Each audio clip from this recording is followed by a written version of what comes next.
we're seeing, and the FAA likes it, and we like preaching it, is that power and energy management.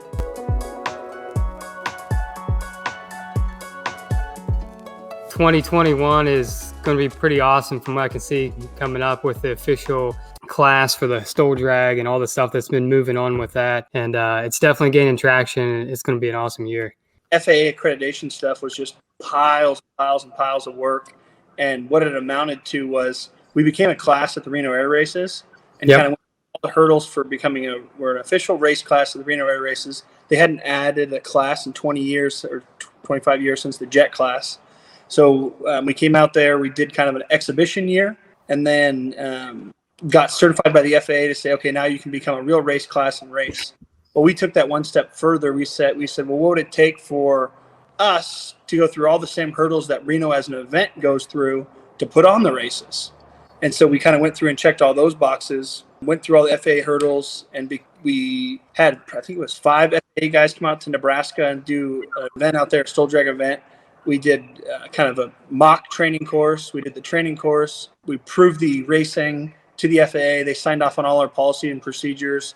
And then now they give us 2 years to race anywhere we want. We have to a little bit of paperwork we got to file at each event, but we can take the races anywhere. And we have this race card. It's similar to like going through PRS at Reno Air Races. You have a week you have to go to safety school before you're allowed to race at Reno Air Races. We have a similar thing with this race card. You come to an event and go through the class, and then now you're eligible to race at any event that we host. And that's kind of a lot of what that was with the FAA, was getting that put in place. Okay. Yeah, that's awesome. I'm really excited for just the growth ahead, because I mean, it's definitely going to make a huge difference as far as, and being, a lot of people haven't heard of the STOL drag before. And I actually just recently, right before coming out in 2019, I had first heard of it. So I definitely anticipate the word getting out more and more opportunities. And I think it's a really, really good time for it. Well, and the big thing is getting someone to try it, because everyone that is a pilot has the basic skills to go down the STOL drag course. Now, just what they haven't done is they haven't combined them all in that short period of time. It's about 1 minute and 30 seconds down and back. So you take off, you fly 2,000 feet, you land, come to a complete stop, turn around, come back, land, come to a complete stop, and the first person to go down and back wins. And it comes down to basic pilotage. There's your takeoff, there's in the middle of the course energy management. You got to start slowing down about midway and start prepping for your landing. And so like, it's surprisingly simple. Now you do have to practice, you do have to go through all that stuff, but everyone has all the skills to do it. Yeah, just putting them all together and honing really the skills you have is what it sounds like.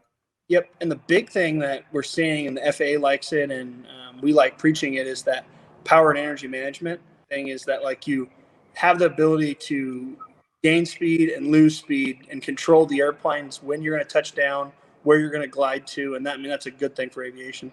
Yeah, I definitely. Even if you just went through the course, I mean, I don't know if that's an option. I mean, if you're just considering racing, but you just want to go through the course and kind of feel what it's all about and actually put those principles into place, or those practices in place, I think that just going through the course, maybe you don't race the first year, maybe first couple years, but it's just going to make you a better pilot.